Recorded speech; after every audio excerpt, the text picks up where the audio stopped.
Plant breeding का next lecture है handling of segregating populations. इसमें 3 तरह की मेथड्स हम लोग पढ़ेंगे हैंडलिंग के लिए, pedigree method, bulk method and backcross method. सबसे पहले हैंडलिंग क्या चीज़ होती है, तो जब हम हाइब्रिड सीड्स को उगाते हैं तो उससे हमें जो जनरेशन मिलती है उसको F1 जनरेशन कहा जाता है। ठीक है, तो अब F1 जनरेशन में अगर हम सेल्फ क्रॉस करवाएंगे तो उससे F2 जनरेशन मिलेगी, F2 में सेल्फ क्रॉस करवाएंगे तो F3 जनरेशन मिलेगी। इस तरह से F4, F5, F6 तक जितनी भी जनरेशन चाहे हम लोग बना सकते हैं, F10, F15 तक। तो F1 को हम लोग छोड़ देते हैं, F2 से लेके जितनी भी आगे वाली जनरेशन हैं F3, F4, F5, F6, F7, वो सारी की सारी जो जनरेशन हैं उनको हम लोग रिस्पेक्टिवली सेग्रीगेटिंग पॉपुलेशंस कहा जाता है या कहते हैं। तो अब क्वेश्चन देखो किस तरह से आया हुआ है, F2 and subsequent generations produced by selfing are known as, तो इसमें आंसर आ जाएगा सेग्रीगेटिंग पॉपुलेशंस। अब ये जो सेग्रीगेटिंग पॉपुलेशंस हैं F2 से लेके आगे वाली सारी की सारी सब्सिक्वेंट जनरेशंस, ये इनमें जेनेटिक डाइवर्सिटी पाई जाती है। तो जेनेटिक डाइवर्सिटी इनमें पाई जाती है तो इसलिए हम इसमें सिलेक्शन कर सकते हैं। तो अगर हम इनमें सिलेक्शन करेंगे और क्रॉप को इम्प्रूव करेंगे तो ये जो प्रोसेस है वो कहलाएगा हैंडलिंग। ठीक है, तो जेनेटिकली डाइवर्स जो हमारी सेग्रीगेटिंग पॉपुलेशंस हैं उनमें सिलेक्शन की प्रक्रिया के द्वारा क्रॉप को इम्प्रूवमेंट करना या क्रॉप का इम्प्रूव करना क्या कहलाता है, हैंडलिंग कहलाता है। जैसे जैसे हम लोग सिलेक्शन प्रोसेस जो है वो करते जाएंगे या सिलेक्शन जैसे जैसे प्रोग्रेस करेगा वैसे वैसे हेट्रोजाइगोसिटी डिक्रीज होती जाएगी या जेनेटिक डाइवर्सिटी जो है वो डिक्रीज होती जाएगी सेग्रीगेटिंग पॉपुलेशंस के अंदर। इस डायग्राम के अंदर आप देख सकते हो F2 जो है इसके अंदर सबसे ज़्यादा हेट्रोजाइगोसिटी या जेनेटिक डाइवर्सिटी प्रेजेंट होती है। जैसे जैसे हम लोग सिलेक्शन करते जाएंगे, इनमें सेल्फिंग करवाते जाएंगे, वैसे वैसे इनमें जेनेटिक डाइवर्सिटी कम होती जाएगी। तो F6 के अंदर जेनेटिक डाइवर्सिटी या हेट्रोजाइगोसिटी बहुत ही कम होती है या लेस होती है। ठीक है, अब मेथड्स की बात कर लेते हैं। तो 3 तरह की मेथड्स हैं हैंडलिंग की, pedigree method, bulk method and backcross method. सबसे पहले अगर अपने पेडिग्री मेथड की बात करें तो इसमें हम क्या करते हैं, इंडिविजुअल प्लांट प्रोजेनिस डेवलप करवाते हैं और उनका रिकॉर्ड जो है उसको सेफ रखते हैं। तो ये जो प्रोसेस है वो पेडिग्री मेथड कहलाता है। तो इसमें जनरलाइज्ड आउटलाइन की बात करें तो इसमें हम लोग क्या करते हैं, फर्स्ट ईयर के अंदर पेरेंट 1 का क्रॉस करवाएंगे पेरेंट 2 के साथ, तो हाइब्रिडाइजेशन बिटवीन पेरेंट्स हो जाएगा। तो उसके बाद सेकंड ईयर हम लोग क्या करेंगे, F1 जनरेशन जो है उसके प्लांट्स को डेवलप करेंगे, grow plants eight suitable distances. उसके बाद फिर थर्ड ईयर हम लोग क्या करेंगे, सिलेक्शन करेंगे। तो सबसे पहले तो हमें क्या करना है, 2000 से 10,000 प्लांट्स को सुटेबल डिस्टेंसेस पर ग्रो करवाना है और फिर हमें सिलेक्शन करना है सुपीरियर प्लांट्स का। कितने प्लांट्स को सिलेक्ट करेंगे, 100 से लेके 500 प्लांट्स को। ठीक है, और फिर इनके सीड्स को हम लोग क्या करेंगे, कलेक्ट कर लेंगे और उनको सेपरेटली कैप्ट कर लेंगे ताकि इनसे next year individual plant progenies grow करवा सकें। ठीक है, अब हमें क्या करना है, 4th to 7th year, 4th, 5th and 6th लगातार 3 ईयर्स तक F3, F4, F5, F3, F4, F5 and F6, 4th, 5th, 6th and 7th 4 year तक लगातार continuously individual plant progenies grow करवानी है और उनमें से सुपीरियर प्लांट्स को सेलेक्ट करना है। ठीक है, और फिर अगर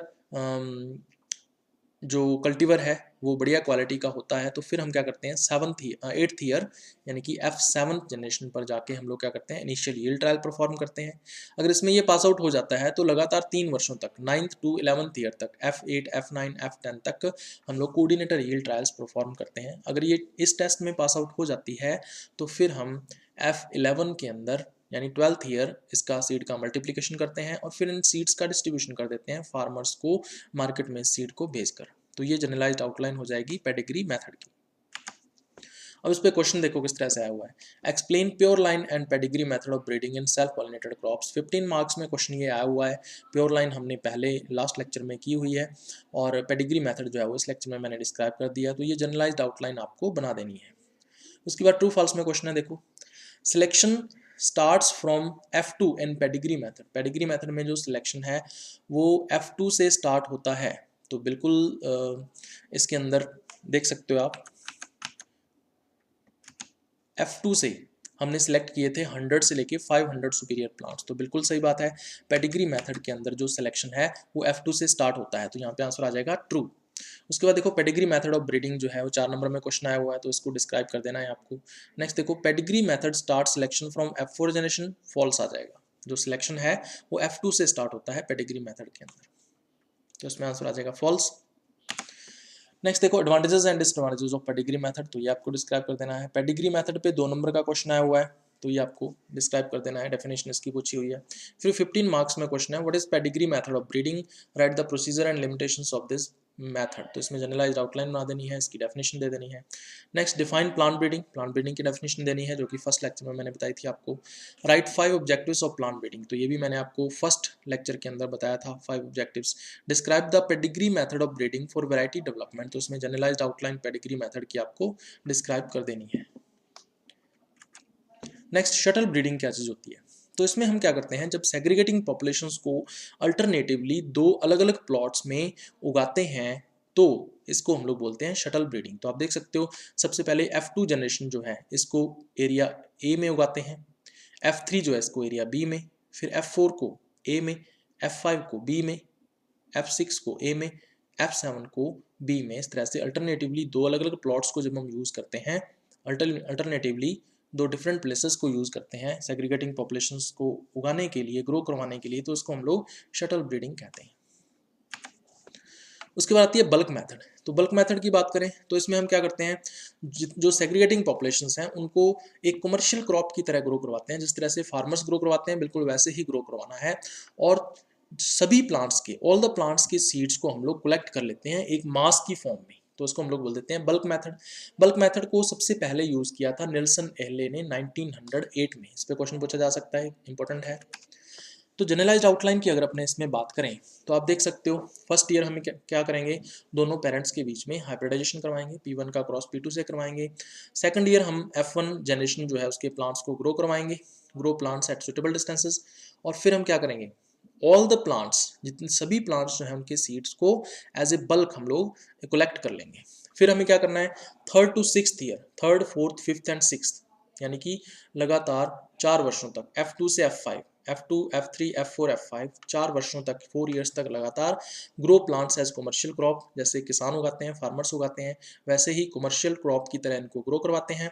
collect seeds of all the plants as a bulk, सभी प्लांट्स के जो सीड्स हैं उनको एज ए बल्क की तरह हम लोग कलेक्ट कर लेते हैं, मास की तरह कलेक्ट कर लेते हैं। और फिर 7th ईयर F6 जब हम डेवलप करते हैं तो ग्रो 30 to 35,000 प्लांट्स को हम लोग सुटेबल डिस्टेंसेस पर ग्रो करवाते हैं। और फिर F6 से जो सुपीरियर प्लांट्स हैं उनको सेलेक्ट किया जाता है, तो 500 से 5000 प्लांट्स को हम लोग सेलेक्ट कर लेते हैं और उनके सीड्स को हम लोग कलेक्ट कर लेते हैं और उनको सेपरेट रख लेते हैं, ताकि नेक्स्ट ईयर हम लोग इंडिविजुअल प्लांट प्रोजेनिस को ग्रो करवा सकें। तो 8th ईयर हम लोग F7 जनरेशन डेवलप करते हैं, तो हर एक प्लांट से प्राप्त होने वाले जो भी सीड्स ऑब्टेन हमने किए हैं उसको एक पंक्ति में उगाते हैं, दूसरे प्लांट के सीड्स को दूसरी रो में, तीसरे प्लांट के सीड्स को तीसरी रो में, इस तरह से अलग अलग रोज के अंदर प्लांट्स को उगाते हैं। इनको बोलते हैं इंडिविजुअल प्लांट प्रोजेनिस। सुपीरियर प्लांट्स को हम लोग सेलेक्ट कर लेते हैं, ठीक है, और फिर 100 से लेके 300 प्लांट्स के सीड्स को कलेक्ट करके, जो सिलेक्टेड प्लांट्स होते हैं उनके सीड्स को कलेक्ट करके और बल्क की फॉर्म में कलेक्ट कर लिया जाता है। फिर उसके बाद 9th ईयर F8 में हम लोग इनिशियल यील्ड ट्रायल्स परफॉर्म करते हैं। अगर इसमें यह पास आउट हो जाता है तो फिर 3 वर्षों तक लगातार 3 ईयर्स तक 10th to 12th ईयर तक, F9 से F11 तक हम लोग क्या करते हैं, कोऑर्डिनेटर यील्ड ट्रायल्स परफॉर्म करते हैं। अगर ये इस टेस्ट में पास आउट हो जाता है तो 13th ईयर यानी F12 में हम लोग क्या करते हैं, सीड मल्टीप्लिकेशन जो है करते हैं और फिर उसका सीड्स का डिस्ट्रीब्यूशन कर देते हैं फार्मर्स के अंदर। तो ये है जनरलाइज्ड आउटलाइन बल्क मेथड की।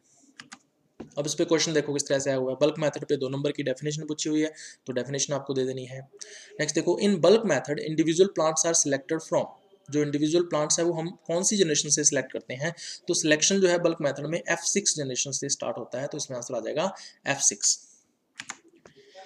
नेक्स्ट देखो, in which method no selection is practised up to F5 generation, कौन सी मेथड में F5 जनरेशन तक जो सिलेक्शन है वो नहीं किया जाता है, तो बल्क मेथड के अंदर ऐसा नहीं किया जाता है, तो इसमें बल्क मेथड आंसर आ जाएगा। नेक्स्ट देखो, individual plants are selected after F6 generations in which method, F6 generation के बाद कहता है कि इंडिविजुअल प्लांट्स आर सिलेक्ट किए जाते हैं।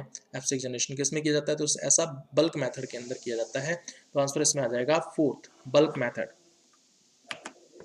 उसके बाद SSD मेथड की बात कर लेते हैं, सिंगल सीड डिसेंट मेथड की बात कर लेते हैं। तो ये बल्क मेथड का ही सिंपल एंड एफिशिएंट कन्वर्जन है। तो इसका मतलब बल्क मेथड से ही SSD मेथड को डेवलप किया गया है। तो इसमें क्या करते हैं, जो सेग्रीगेटिंग पॉपुलेशंस हैं उनको कमर्शियल क्रॉप की तरह ग्रो करवाते हैं, और फिर प्रत्येक प्लांट से, हर ईच प्लांट से हम लोग सिर्फ एक सिंगल सीड जो है, वन सीड जो है वो लेते हैं और उनको एज ए मास कलेक्ट कर लेते हैं। तो इस मेथड को हम लोग बोलते हैं सिंगल सीड डिसेंट मेथड। तो इसमें 4 नंबर में क्वेश्चन पूछा हुआ है, explain the brief SSD method of selection. ठीक है, उसके बाद नेक्स्ट देखो क्वेश्चन पूछा हुआ है 4 नंबर में, explain the brief single seed descent method of selection. तो ये मेथड जो है वो आपको डिस्क्राइब कर देनी है। नेक्स्ट हम लोग बात करेंगे बैक क्रॉस मेथड की। तो इसमें हम क्या करते हैं, जो F1 जनरेशन के प्लांट्स होते हैं उनका रिपीटेडली क्रॉस करवाया जाता है किसी एक पेरेंट प्लांट के साथ, रिपीटेडली हम लोग क्रॉस करवाते हैं। ठीक है, तो इसको हम लोग बोलेंगे बैक क्रॉस मेथड। इससे होगा क्या, आफ्टर मैनी जनरेशंस जो जीनोटाइप है न्यू वैरायटी का वो ऑलमोस्ट आइडेंटिकल हो जाता है, ऑलमोस्ट इक्वल हो जाता है किसके, उस पेरेंट के जिसके साथ इसका बार बार या रिपीटेडली बैक क्रॉस करवाया जाता है।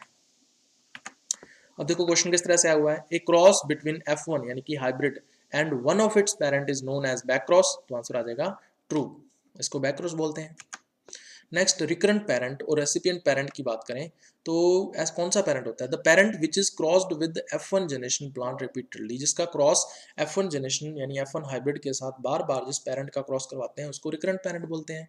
ये सुपीरियर प्लांट होता है और इसमें केवल एक स्पेसिफिक ट्रेट की कमी होती है या डेफिशिएंसी होती है, और यही कमी जो है वो हमें पूरा करना होता है बैक क्रॉस मेथड के द्वारा।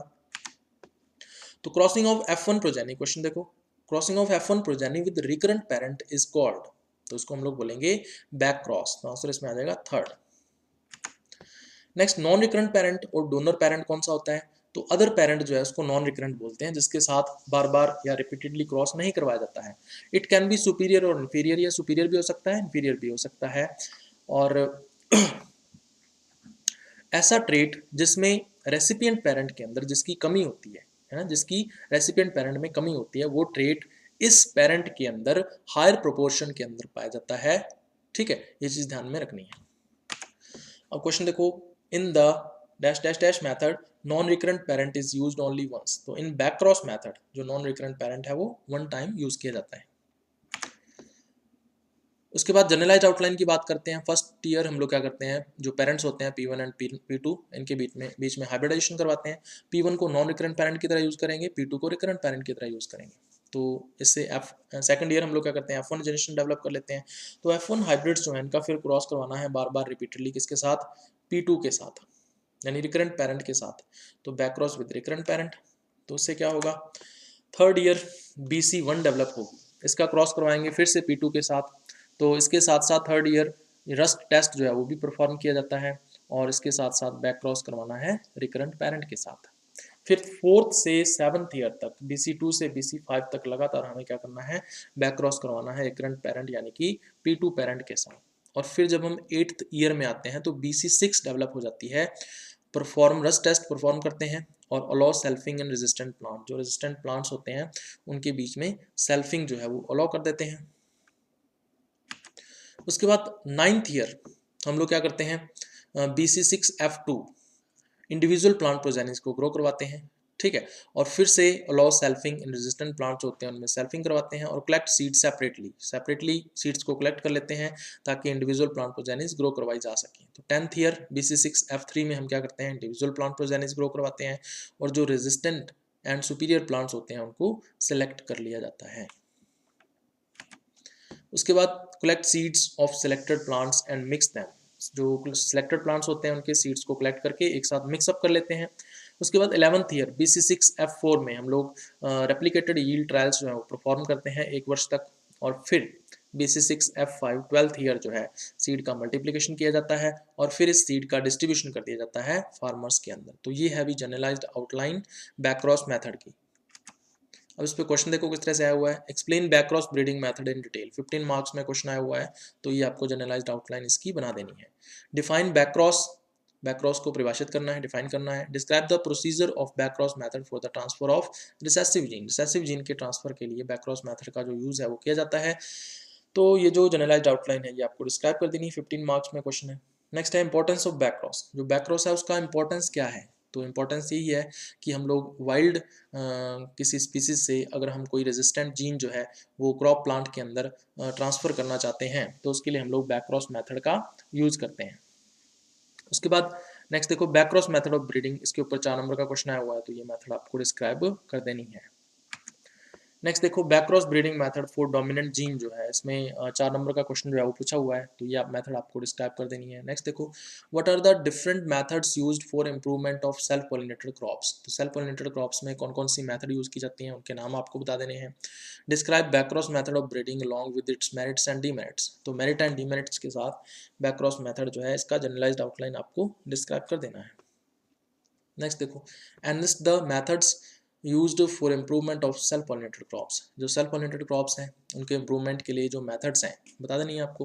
Describe the procedure of back cross method suitable for transfer of dominant gene for the rust resistance. तो ये मेथड जो है वो आपको डिस्क्राइब कर देनी है।